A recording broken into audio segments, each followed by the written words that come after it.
kababayan, Assalamualaikum warahmatullahi wabarakatuh. Madayaw, mayong adlaw kaninyong tanan. Magandang araw sa inyong lahat. Today, we celebrate not merely a date, but the courage of a people who fought for freedom and sovereignty.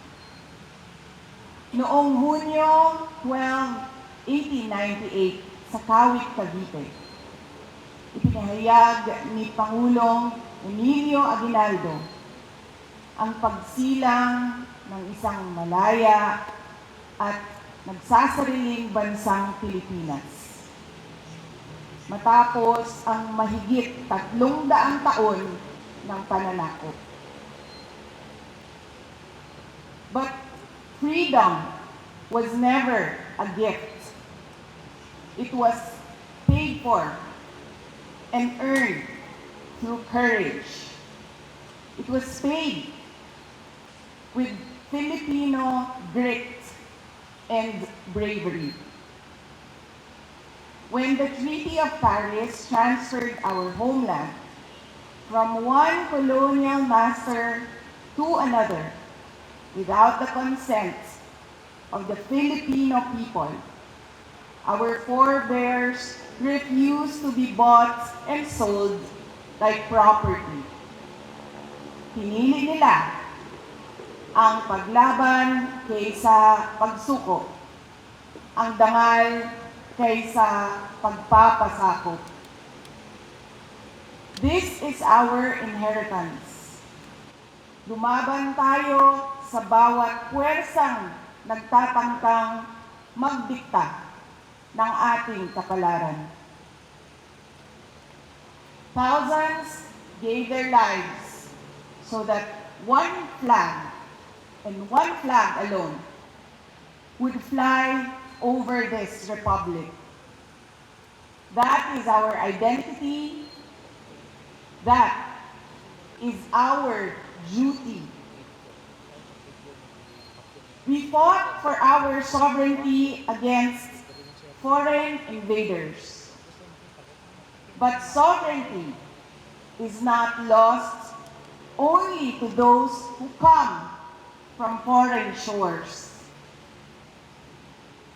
Nawawala rin ito sa tuwing ang serbisyo publiko ay nagiging pribadong negosyo. Kung ang mga opisyal ng gobyerno ay sindikato sa pagnanakaw ng pera ng bayan.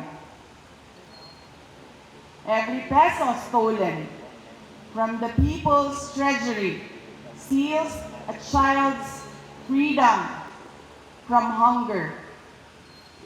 It steals a student's freedom from illiteracy or substandard education. It steals a patient's freedom to obtain quality health care. It steals a worker's freedom to earn a decent living. Every ghost project is a classroom never built. Every corrupt contract is a road that was never built for farmers to bring their produce to the market. Ang korupsyon ay hindi lamang pagnanakaw ng pera.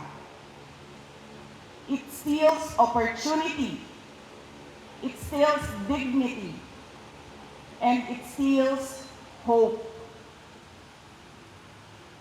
And ultimately, it steals freedom itself. Rizal, Bonifacio, Luna, and thousands of other Filipino heroes fought so that every Filipino could live with justice, dignity, opportunity, and hope.